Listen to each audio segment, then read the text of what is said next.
ಅಲ್ವಾ ವಾಸು, ನಿಮ್ಮ ಓನರ್ ನಿನಗೆ ಊಟನೂ ಕೊಟ್ಟು ಒಳ್ಳೆ ಸಂಬಳನೂ ಕೊಡ್ತಾ ಇದ್ರಲ್ಲೋ, ಮತ್ತ್ಯಾಕೋ ಈ ರೀತಿ ಕೆಲಸ ಮಾಡಿದೆ? ಅಲ್ವಾ ವಾಸು, ನಿನ್ನ ಮೇಲೆ ಕರುಣೆ ತೋರಿಸಿ ನಿನ್ಗೊಂದು ಕೆಲಸ ಕೊಟ್ಟಿದ್ರು. ಅವರೇ ನಿನ್ನ ಯೂನಿಫಾರ್ಮ್ನು ಕಿತ್ಕೊಂಡು ನಿನ್ನ ಹೊಡೆದೋಡ್ಸಿದಾರಲ್ಲ. ಹೌದೌದು, ದೊಡ್ಡ ಪೊಲೀಸ್ ಕಮಿಷನರ್ ಕೆಲಸ ಅದು. ಅವ್ರ ಯೂನಿಫಾರ್ಮ್ನ ಕಳಿಸ್ಬಿಟ್ರು, ನಾನು ಹೊಂದ್ಕೊಂಡು ಬಂದ್ಬಿಟ್ಟೆ. ಲೇ ಹೋಗ್ಲಿ ಬಿಡ್ರು, ಆಫ್ಟರ್ ಆಲ್ ಅದು ಸರ್ವರ್ ಕೆಲಸ ಕಂಡ್ರು. ಏ ವಾಸು, ಏನೇ ಆದ್ರೂ ನೀನು ಆ ಥರ ಮಾಡ್ಬಾರ್ದಾಗಿತ್ತು ಕಣೋ. ನಾನು ಆಗ ಮಾಡದೇ ಇದ್ದಿದ್ರೆ ಕುಡಿಯೋದಿಕ್ಕಿದೆಲ್ಲ ಬರ್ತಿತ್ತಾ? ಲೇ ಓನರ್ ಕೊಡೋ ಸಂಬಳ ನಾನು ನೆಚ್ಕೊಂಡ್ರೆ ದಿನ ಕುಡಿಯೋಕ್ಕಾಗುತ್ತೇನ್ರೋ? ನೋಡ್ರ, ಸುಮ್ಮನೆ ಕೆಲಸ ಹೋಗಿದ್ರ ಬಗ್ಗೆನೇ ರಾಗ ಎಳಿತಾ ಇರ್ಬೇಡ್ರಿ. ಸರಿಯಪ್ಪ, ನೀವೇನು ಹೇಳ್ತೀರೋ ಅದನ್ನೇ ಕೇಳ್ತೀನಿ. ಲೋ, ನಿನ್ನ ಕಂಪ್ನಿಲಿ ಒಂದು ಕೆಲಸ ಕೊಡ್ಸ. ಏನು, ನಮ್ಮ ಕಂಪ್ನಿಲಿ ನಿನಗೆ ಕೆಲಸನ? ಲೇ ವಾಸು, ನಾನೇ 1,000 ರೂಪಾಯಿಗೆ ಕೆಲ್ಸಕ್ಕೆ ಸೇರ್ಕೊಂಡಿದ್ಕಣ ಆ ಕಂಪ್ನಿಲಿ. ಈಗ 3 ವರ್ಷ ಆದ್ಮೇಲೆ 5,000 ರೂಪಾಯಿ ಸಂಬಳ ಕೊಡ್ತಾ ಇದ್ದಾರೆ. ನೀನು ಸೇರ್ಕೊಂಡ್ರು ಅಷ್ಟೇನೆ ಕಣ, 1,000 ರೂಪಾಯಿ ಸಂಬಳ ಕೊಡ್ತಾರೆ. ನಿನಗಿದೆಲ್ಲ ಸೂಟ್ ಆಗಲ್ಲ ಕಣ. ನೋಡು, ಇವನ್ ಕಂಪ್ನಿಲಿ ಕೆಲ್ಸಕ್ಕೆ ಸೇರ್ಕೋ, ನಿನ್ಗೆ ಅನುಕೂಲವಾಗಿರುತ್ತೆ. ಏನಂದೆ? ನಮ್ಮ ಕಂಪ್ನಿಯಲ್ಲಿ ಕೆಲಸನ? ನಿನಗೆ ಅದೆಲ್ಲ ಸರಿ ಹೋಗಲ್ಲ ಕಣ. ನಾನೇ ಮುಂದಿನ ತಿಂಗಳು ಕೆಲಸ ಬೇಡ ಅಂತ ಅನ್ಕೊಂಡಿದ್ದೀನಿ. ಬೇಕಾದ್ರೆ ಇವನ್ ಕಂಪನಿ ಸೇರ್ಕೋ, ಸೂಪರ್ ಕೆಲಸ. ಕಣ. ಏನಂದೆ ಮಗ? ನನ್ನ ಕೆಲಸ ಸೂಪರ್ ಕೆಲಸನ, ಅದು ಫಾಸ್ಟ್ ಫುಡ್ ಕೆಲಸ. ಅಲ್ಲೊಂದಿನ ಕೆಲಸ ಮಾಡಿ ನೋಡು, ನಿನಗೆ ಗೊತ್ತಾಗುತ್ತೆ. ಯಾವಾಗ್ಲೂ ಬೆಂಕಿ ಅಬೇಲೆ ಬೇಯ್ತಾ ಇರ್ಬೇಕು. ಲೇ ವಾಸು, ನಿನಗೆ ಹೋಟ್ಲು ಕೆಲಸನೇ ಸೆಟ್ ಆಗ್ಲಿಲ್ಲ, ಇನ್ನು ಫಾಸ್ಟ್ ಫುಡ್ ಕೆಲಸ ಮಾಡ್ತೀಯನಾ? ಬೇರೆ ಯಾವ್ದಾದ್ರು ಕೆಲಸ ನೋಡ್ಕೊಳ್ಳೋ. ಸರಿ ಬಿಡ್ರೋ, ನಿಮ್ಗಳ ಬಗ್ಗೆ ನನಗೆ ಚೆನ್ನಾಗಿ ಅರ್ಥ ಆಯ್ತು. ಒಬ್ಬ ಫ್ರೆಂಡ್ಗೆ ಒಂದು ಕೆಲಸ ಕೊಡ್ಸೋದಿಕ್ಕೆ ಹಿಂದೆ ಮುಂದೆ ನೋಡ್ತಿರಲ್ರೋ. ಅಯ್ಯ ಲೇ ವಾಸು, ಏನೋ ಹಿಂಗ್ ಮಾತಾಡ್ತಾ ಇದ್ಯಾ? ನಿನ್ಗೋಸ್ಕರ ನಾವು ಪ್ರಾಣ ಬೇಕಾದ್ರೂ ಕೊಡ್ತೀವಿ ಕಣೋ. ಸ್ವಲ್ಪ ನಮ್ ಪ್ರಾಕ್ಟಿಕಲ್ ಪ್ರಾಬ್ಲಮ್ನು ಅಲ್ಲೇ ಸುಮ್ಮನೆ ಇರೋ.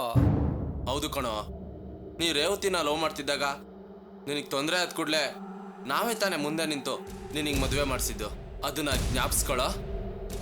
ಲೇ, ಆ ಮದ್ವೆಯಿಂದನೇ ಕಂಡ್ರೋ ಇಷ್ಟೆಲ್ಲ ಸಮಸ್ಯೆ ಆಗ್ತಾ ಇರೋದು. ಅವಳನ್ನ ಮದ್ವೆ ಆಗದೆ ಇದ್ದಿದ್ರೇನೆ ಚೆನ್ನಾಗಿರ್ತಿತ್ತು. ಸರಿ ಬಿಡಿ, ನೀವು ಯಾರು ನನಗೆ ಸಹಾಯ ಮಾಡೋದು ಬೇಕಾಗಿಲ್ಲ ಕಣ್ರೋ. ನಾನು ಯಾರನ್ನು ನಂಬ್ಕೊಂಡು ಬದುಕ್ತಾ ಇಲ್ಲ, ಈ ಕೈನ ನಂಬ್ಕೊಂಡು ಬದುಕ್ತಾ ಇದ್ದೀನಿ. ದಾರಿಲಿ ಹೋಗ್ತಾರ ಹೆಂಗಸರು ಚೈನ್ ಕದ್ಕೊಂಡು ಬಂದಾದ್ರೂ ನಾನು ಬದುಕ್ ತೋರಿಸ್ತೀನಿ ಕಣ್ರೋ. ಯಾಕ್ರೋ ನಗ್ತಾ ಇದ್ದೀರಾ? ಮತ್ತಿನ್ನೇನಲ್ಲ, ಈಗ್ಲಾದ್ರೂ ಇವನ್ ಬಾಯಿಲಿ ನಿಯತ್ತಿಂದ ದುಡ್ದು ಕೆಲಸ ಮಾಡ್ತೀನಿ ಅಂತ ಒಂದ್ ಮಾತು ಬರ್ಲಿಲ್ವಲ್ಲ. ಈ ನಿಯತ್ತು, ನ್ಯಾಯ, ನೀತಿ, ಧರ್ಮ ಎಲ್ಲ ಅಲ್ಲಿದ್ದಾನಲ್ಲ ಮೆಕ್ಯಾನಿಕ್ ರಮೇಶ, ಅವನ್ ಬಾಯಲ್ಲಿ ಮಾತ್ರ ಬರೋದು. ಇದೆಲ್ಲ ನನ್ನ ರಾಶಿಗೆ ಸೆಟ್ ಆಗಲ್ಲ ಕಣ್ರೋ, ಸೂಟು ಆಗಲ್ಲ. ನನ್ನ ದಾರಿಲಿ ನಾನು ಹೇಗ್ ಮುಂದೆ ಬರ್ತೀನಿ ಅಂತ ನೀವೆಲ್ಲ ನೋಡ್ತಾ ಇರ್ರಿ.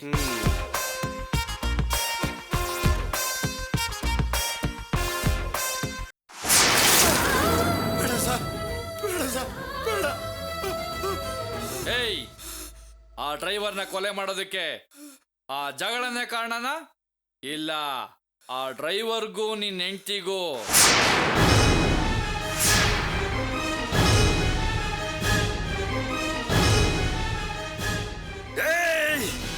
ಏನು ಅಂದೆ?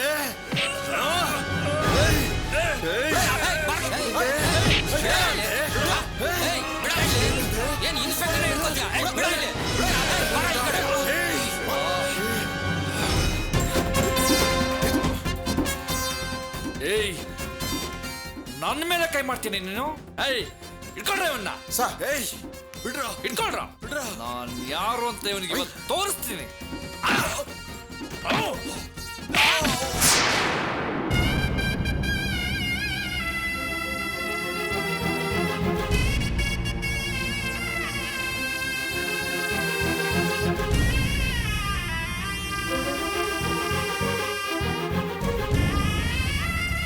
ಏಯ್, ಎತ್ ಕೂರ್ಸ್ರಯ್ಯ.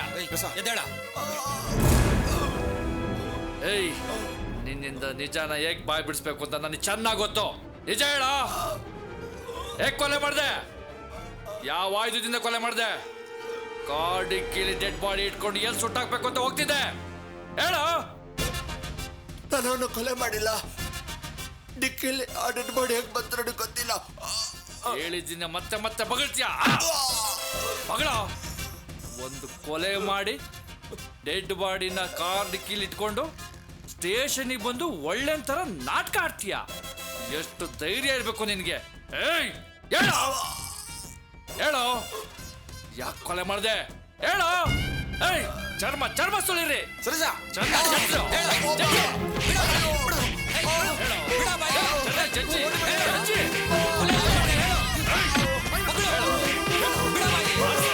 ಚರ್ಮ ಚರ್ಮ ಸುಳಿರು.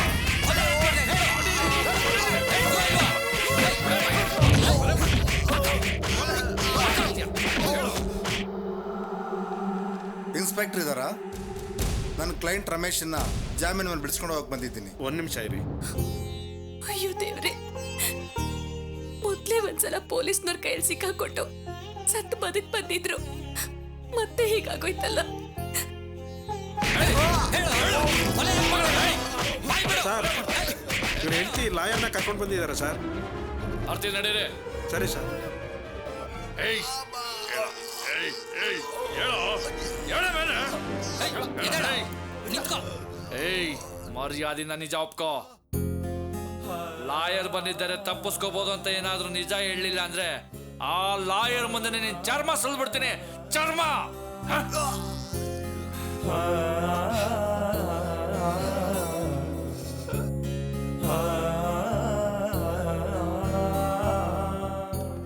ನನ್ನ ಹೆಸರು ವೀರಭದ್ರಪ್ಪ ಅಂತ. ರಮೇಶನ್ನ ಜಾಮೀನು ಮೇಲೆ ಬಿಡಿಸ್ಕೊಂಡು ಹೋಗಕ್ಕೆ ಬಂದಿದ್ದೀನಿ. ಸಾರಿ ಸರ್, ಅವನ್ನ ಜಾಮೀನ್ ಮೇಲೆ ಬಿಡೋದಕ್ಕಾಗಲ್ಲ. ಅವನ ಮೇಲೆ ಕಿಡ್ನಾಪು, ಮರ್ಡ್ರು, ಕೊಲೆ ಮುಚ್ಚಿಟ್ಟಿದ್ದ ಅಂತ ಕೇಸ್ ಇದೆ. ನೀವು ಹೇಳಿದ ಯಾವ ಕೇಸ್ಗೂ ಆಧಾರನೇ ಇಲ್ವಲ್ಲ? ಏನ್ ಮಾತಾಡ್ತಿದ್ರ ಸರ್? ಅವನ್ ಡ್ರೈವ್ ಮಾಡ್ಕೊ ಬರ್ತಿದ್ದ ಕಾರಲ್ಲಿ ಡೆಡ್ ಬಾಡಿ ಸಿಕ್ಕಿದೆ. ಅವ್ರನ್ನ ಸಿಗಾಕ್ಸೋದಕ್ಕೆ ಬೇರೆ ಯಾರೋ ಮಾಡಿರ್ಬೋದಲ್ವಾ? ನೋಡಿ ಲಾಯರ್ ಸಾಹೇಬ್ರೆ, ಇದು ಕೋರ್ಟ್ ಅಲ್ಲ, ಪೊಲೀಸ್ ಸ್ಟೇಷನ್. ನಿಮ್ಮ ಆರ್ಗ್ಯುಮೆಂಟ್ ಏನಿದ್ರು ಕೋರ್ಟ್ ಅಲ್ಲಿ ಇಟ್ಕೊಳ್ಳಿ. ನಾನು ಅವನನ್ನ ಜಾಮೀನ್ ಮೇಲೆ ಬಿಡಕ್ಕಾಗಲ್ಲ. ನಾನು ಅವ್ರನ್ನ ನೋಡ್ಬೇಕು, ನೋಡಕ್ ಬಿಡೋದಕ್ಕೆ ಹೇಳಿ.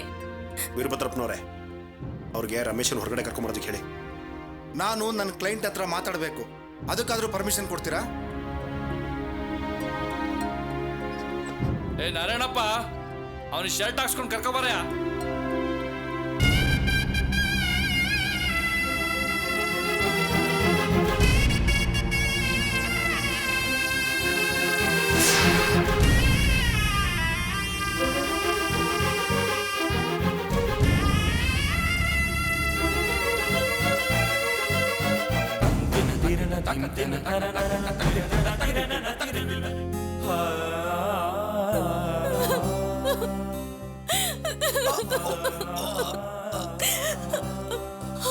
ಅಯ್ಯೋ ಏನ್ರಿ ಹೀಗೆ ಹೊಡ್ತಿದಾರಲ್ಲ, ನೀವೇನು ತಪ್ಪು ಮಾಡ್ತಾ ಇದ್ರು ಹೀಗೆ ಹೊಡ್ತಿದಾರಲ್ಲ, ನಾನೇನ್ ಮಾಡ್ಲಿ?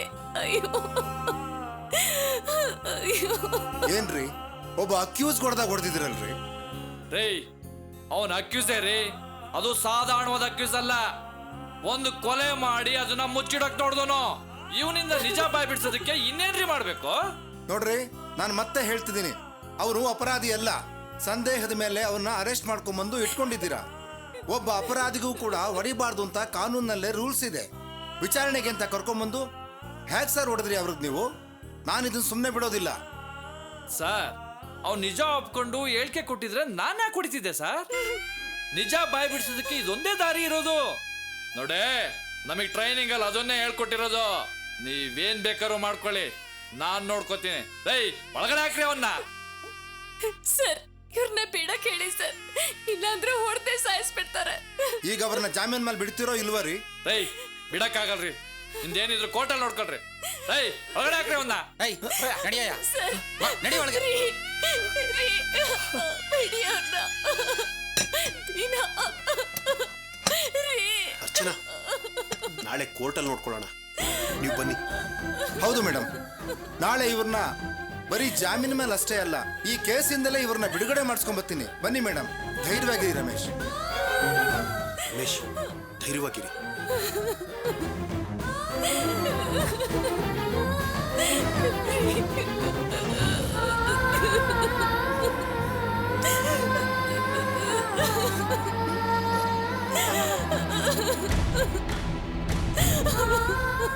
ಏನಮ್ಮ ಮಾಡ್ತಾ ಇದೀಯಲ್ಲ ನೀನು? ಟೈಮ್ ಆಯ್ತು, ಹೊರಡು. ಹಾ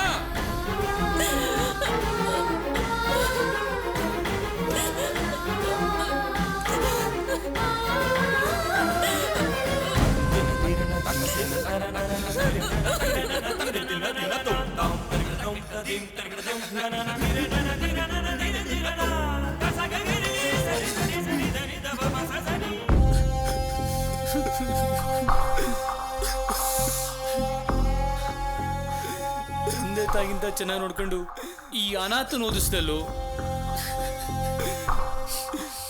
ನಮಗ್ ಬರೀ ನಿನ್ ಫ್ರೆಂಡ್ ಮಾತ್ರ ಆಗಿರ್ಲಿಲ್ಲ ಕಣೋ, ಎಲ್ಲ ನೀನೇ ಆಗಿದ್ದೆ. ಈಗ ನಮ್ಮನ್ನೆಲ್ಲರನ್ನು ಬಿಟ್ಟು ಹೋಗ್ಬಿಟ್ಟಿಯಲ್ಲೋ. ನೀನ್ ಜೀವಂತವಾಗಿಲ್ಲ ಅನ್ನೋದನ್ನ ನಾನು ನಂಬೋಕೆ ಆಗ್ತಿಲ್ಲ ಕಣೋ. ನೀನ್ ಸತ್ತಿದ್ಯಾ ಅನ್ನೋದು ಕನ್ಸಾದ್ರೂ ಆಗ್ಬಾರ್ದಿತ್ತ. ನೀನು ಹೋಗಿರೋದನ್ನ ನಾವೇ ಸಹಿಸ್ಕೊಳಕ್ ಆಗ್ತಿಲ್ಲ. ನಿಮ್ಮಮ್ಮನೂ ನಿನ್ ತಂಗಿನೂ ಹೇಗೋ ಸಹಿಸ್ಕೋತಾರೆ. ಈ ಸುದ್ದಿನ ಅವ್ರಿಗೆ ಹೇಗೋ ಹೇಳೋದು. ನಿನ್ನಂತ ಒಳ್ಳೆಯವ್ರಿಗೆ ಹೀಗಾದ್ರೆ ಈ ಪ್ರಪಂಚದಲ್ಲಿ ಹೇಗೋ ಬದುಕೋದು. ಕಾಂತ, ನಮ್ಮನ್ನೆಲ್ಲ ಬಿಟ್ಟು ಹೋಗಿ ನಿನ್ಗೆ ಹೇಗೋ ಮನ್ಸು ಬಂತು.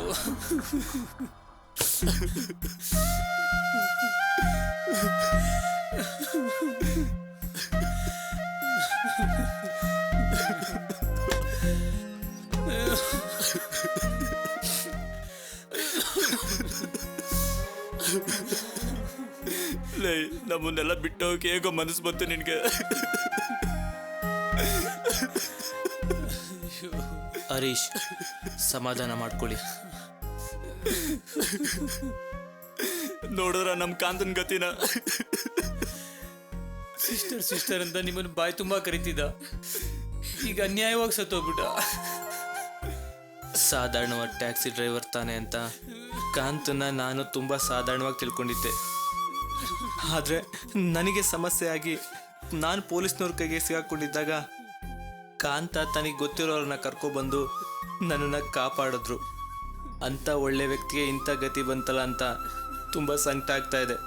ಇದಕ್ಕಿಂತ ರಮೇಶ್ ಅಣ್ಣನೇ ಈ ಕೊಲೆ ಮಾಡಿದ್ದು ಅಂತ ಅವ್ರ ಮೇಲೆ ಆರೋಪ ಹೊರಿಸಿದಾರಲ್ಲ, ಈ ಅನ್ಯಾಯ ಯಾರ ಹತ್ರ ಹೇಳಕ್ಕಾಗತ್ತೆ? ಸರಿ, ಕಾಂತನ ಮನೆಯವ್ರಿಗೆ ಈ ವಿಷಯ ತಿಳಿಸಿದ್ರ? ಹೇಗೆ ಹೇಳೋದು ಅಂತಾನೆ ಗೊತ್ತಾಗ್ತಿಲ್ಲ. ಅವ್ರ ವಿಷಯ ತಿಳಿದಿದ ತಕ್ಷಣನೇ ಅವರು ಪ್ರಾಣ ಬಿಟ್ಬಿಡ್ತಾರೆ. ಹೇಗಾದ್ರೂ ವಿಷಯ ಅವ್ರಿಗೆ ತಿಳಿಸ್ಲೇಬೇಕಲ್ವಾ? ಹೌದು ಸಿಸ್ಟರ್, ಅದಕ್ಕೆ ಅವ್ರಿಗೆ ನೇರವಾಗಿ ಹೇಳ್ದೇನೆ ಅವ್ರ ಸಂಬಂಧಿಕರೊಬ್ಬರಿಗೆ ನಿಧಾನ್ಗೆ ಹೇಳಿ ಅಂತ ಹೇಳಿದೀವಿ ಸಿಸ್ಟರ್.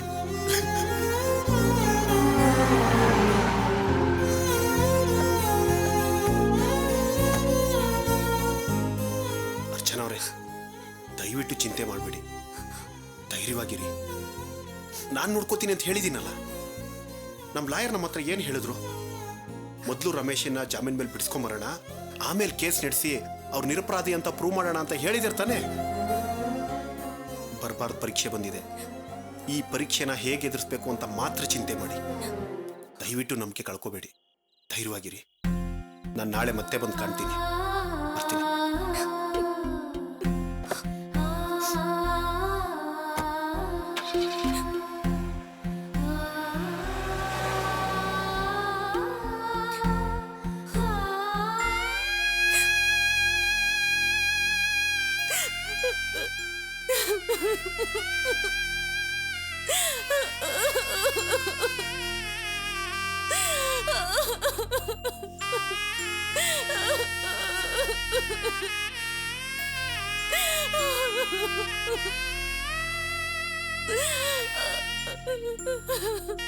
ಅಕ್ಕ, ಅಣ್ಣ ಎಷ್ಟು ಒಳ್ಳೆಯವರು. ಅವ್ರಿಗೆ ಈ ರೀತಿ ಅನ್ಯಾಯ ಆಗಿದೆ ಅಂದ್ರೆ ಕಾಂತ ಕೂಡ ತುಂಬಾ ಒಳ್ಳೆ ಹುಡುಗ. ಅವನಿಗೆ ಈ ರೀತಿ ಸಾವು ಬಂದಿದೆ ಅಂದ್ರೆ ಹೇಗಕ್ಕ ಇದೆಲ್ಲ? ಪೊಲೀಸ್ನವ್ರು ಏನ್ ಹೇಳಿದ್ರು? ಹೊರಗಡೆ ಬಿಡೋಕ್ಕಾಗಲ್ಲ, ಕೋರ್ಟ್ನಲ್ಲಿ ನೋಡ್ಕೊಳ್ಳಿ ಅಂದ್ರು. ಇದಕ್ಕೆ ಕಾರಣರಾದವರು ಖಂಡಿತ ಚೆನ್ನಾಗಿರೋದಿಲ್ಲ. ಎಲ್ರಿಗೂ ಒಳ್ಳೇದ್ ಬಯಸೋ ನಮ್ಗೆ ಯಾಕ ದೇವ್ರು ಪದೇ ಪದೇ ಈ ರೀತಿ ಪರೀಕ್ಷೆ ಮಾಡ್ತಿದ್ದಾನೋ ನನಗ್ ಗೊತ್ತಾಗ್ತಿಲ್ಲ. ಅಯ್ಯಯ್ಯೋ, ಈ ಮುದುಕಿ ಬೇರೆ ಬರ್ತಿದ್ದಾಳೆ. ಮೊದಲು ನಡೆದ ಒಂದು ಸಣ್ಣ ವಿಷಯಕ್ಕೆ ಎಲ್ರೂ ಮನೆ ಖಾಲಿ ಮಾಡಿ ಅಂತ ಹೇಳಿದ್ಲು. ಈಗ ಇಷ್ಟು ದೊಡ್ಡ ವಿಷಯ ನಡೆದಿದೆ. ಈಗೇನ್ ಹೇಳ್ತಾರೋ? ಅಣ್ಣನ್ ನೋಡಿದ್ರೆ ಪೊಲೀಸವ್ರು ಕೂಡಾಕಿದ್ದಾರೆ.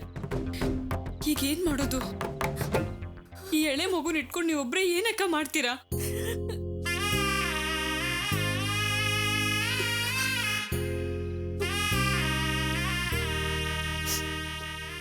ಅರ್ಚನಾ, ಚಿಂತೆ ಮಾಡಬೇಡಮ್ಮ. ನಿನ್ನ ಗಂಡ ಈ ಪರೀಕ್ಷೆಯಿಂದ ಪಾರಾಗಿ ಬಂದೇ ಬರ್ತಾನೆ. ನೋಡು, ಒಳ್ಳೆಯವರು ಯಾರು ಕೆಟ್ಟವರು ಯಾರು ಅಂತ ನನಗೂ ಗೊತ್ತಿದೆ. ನಿನ್ನ ಗಂಡ ತುಂಬಾ ಒಳ್ಳೆಯವನು, ಆ ಕಾಂತನು ಅಷ್ಟೇ ಒಳ್ಳೆಯವನು. ನೋಡಮ್ಮ, ನಿನ್ನ ಗಂಡ ಕಾಂತನ ಖಂಡಿತ ಕೊಲೆ ಮಾಡಿರಲ್ಲ. ಯಾರೋ ಮಾಡಿದ ಕುತಂತ್ರಕ್ಕೆ ಪಾಪ ರಮೇಶ ಬಲಿಯಾಗಿದ್ದಾನೆ. ನೋಡು, ನೀನೇನು ಹೆದರಬೇಡ. ಇಂಥ ಸಮಯದಲ್ಲಿ ನೀನ್ ಧೈರ್ಯವಾಗಿರ್ಬೇಕು.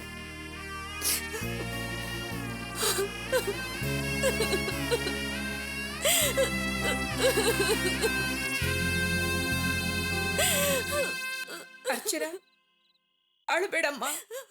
ನಾನು ನಿನ್ ತಾಯಿ ಇದ್ದ ಹಾಗೆ. ಧೈರ್ಯವಾಗಿರು.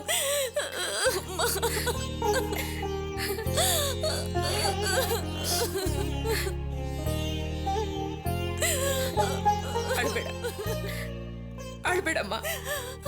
ನೋಡು, ನೀನು ಧೈರ್ಯವಾಗಿರು. ನಿನ್ನ ಗಂಡನಿಗೆ ಯಾವ ತೊಂದ್ರೆನೂ ಆಗಲ್ಲ. ಅಲ್ರಪ್ಪ, ಜೀವನ ಮಾಡಕ್ ಬಂದ ಜಾಗದಲ್ಲಿ ಯಾಕೆ ಬೇಕಪ್ಪ ಪ್ರೀತಿ ಪ್ರೇಮ? ಅವತ್ತು ಮಧ್ಯರಾತ್ರಿಯಲ್ಲಿ ಪ್ರಿಯಾನ್ ಜೊತೆ ಕಾಂತ ಮಾತಾಡ್ತಾ ಇದ್ದ. ಅದನ್ನ ತಪ್ಪು ಅಂತ ನಾನು ಕೂಗಾಡ್ದೆ. ಯಾಕೆ ಗೊತ್ತಾ? ಹೀಗೆಲ್ಲ ಏನೂ ಆಗ್ಬಾರ್ದು ಅಂತ. ಅದನ್ನ ಅರ್ಥ ಮಾಡ್ಕೊಳ್ದೆ ಎಲ್ರು ನನ್ನ ಮೇಲೆ ಕೋಪ ಮಾಡ್ಕೊಂಡ್ಬಿಟ್ರಿ. ಅರ್ಚನಾ, ಏನಮ್ಮ ನೀನು? ಅಳ್ಬೇಡ ಅಂತ ಹೇಳಿಲ್ಲ ನಾನು? ಧೈರ್ಯವಾಗಿರು. ಅಮ್ಮ, ನೀವು ಮನೆಯಿಂದ ಹೊರಗೆ ಬಂದ ತಕ್ಷಣ ಎಲ್ಲಿ ಅರ್ಚನಕ್ಕನ ಮನೆ ಖಾಲಿ ಮಾಡು ಅಂತ ಹೇಳ್ತಿರೋ ಅಂತ ನಾವೆಲ್ಲರೂ ಎದುರು ಬಿಟ್ಟಿದ್ವಿ. ಆದ್ರೆ ನೀವಾಗ ಮಾಡ್ದೆ ಅರ್ಚನಕ್ಕನ್ ಸಮಾಧಾನ ಮಾಡ್ತಿದ್ದೀರಲ್ಲ, ಇದರಿಂದ ನಮಗೂ ಸಮಾಧಾನ ಆಯ್ತಮ್ಮ. ಭಾನು, ನನ್ನ ಮನಸ್ಸಿನಲ್ಲೂ ಕರುಣೆ ಮನುಷ್ಯತ್ವ ಎಲ್ಲ ಇದೆಯಮ್ಮ. ನಾನೇನು ಕಲ್ಲಲ್ಲ. ಅರ್ಚನಾ, ನೋಡಮ್ಮ, ದೇವ್ರು ಅಂತ ಒಬ್ನಿದಾನೆ. ಆದ್ರೆ ಒಳ್ಳೆಯವ್ರನ್ನ ಪರೀಕ್ಷೆ ಮಾಡ್ತಾನೆ. ಆದ್ರೆ ಯಾವತ್ತೂ ಕೈ ಬಿಡೋದಿಲ್ಲಮ್ಮ. ಸಾಕ್ ನಿಲ್ಸಿಮ್ಮ. ಎಲ್ಲಿದ್ದಾನಮ್ಮ ದೇವ್ರು? ಅವನಿದ್ದಿದ್ರೆ ನಮ್ಗೆ ಈ ರೀತಿ ಪರೀಕ್ಷೆ ಮೇಲೆ ಪರೀಕ್ಷೆ ಬರ್ತಿರ್ಲಿಲ್ಲ. ಅನ್ಯಾಯಗಳನ್ನ ಮಾಡೋ ಆ ರಾಜಶೇಖರ ಚೆನ್ನಾಗೇ ಇದ್ದಾನಲ್ಲಮ್ಮ. ಒಳ್ಳೆಯವ್ರಿಗೆ ಕಷ್ಟ ಕೊಟ್ಟು ಖುಷಿ ಪಡೋದು, ಕೆಟ್ಟವ್ರಿಗೆ ಸುಖ ಕೊಟ್ಟು ಅವ್ರು ಚೆನ್ನಾಗಿರೋ ಹಾಗೆ ನೋಡ್ಕೊಳ್ಳೋದು, ಇದೇನಾ ದೇವ್ರ ಕೆಲ್ಸ? ಅವನು ಒಬ್ಬ ದೇವ್ರ? ಅವ್ನ್ ದೇವ್ರಲ್ಲಮ್ಮ, ಅವ್ನ್ ದೇವ್ರಲ್ಲ. ಅರ್ಚನಾ, ಹಾಗೆ ಮಾತಾಡ್ಬೇಡಮ್ಮ. ನಿನ್ನ ಕೋಪ, ನಿನ್ನ ನೋವು ನನಗೆ ಅರ್ಥ ಆಗುತ್ತೆ. ನಾನು ಸಾಮಾನ್ಯ ಮನುಷ್ಯಳು. ನನಗೆ ಅರ್ಥ ಆಗುತ್ತೆ ಅಂದಮೇಲೆ ಆ ದೇವರಿಗೆ ಅರ್ಥ ಆಗೋದಿಲ್ವಾ? ನೋಡು, ಖಂಡಿತ ದೇವರು ರಮೇಶನ್ನ ಕೈ ಬಿಡೋದಿಲ್ಲಮ್ಮ.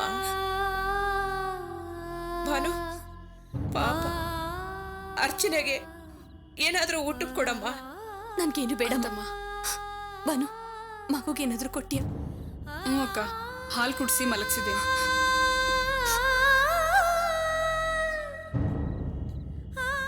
ಏನ್ರಪ್ಪ, ಬಾಡಿನ ಯಾವಾಗ ಕೊಡ್ತಾರಂತೆ?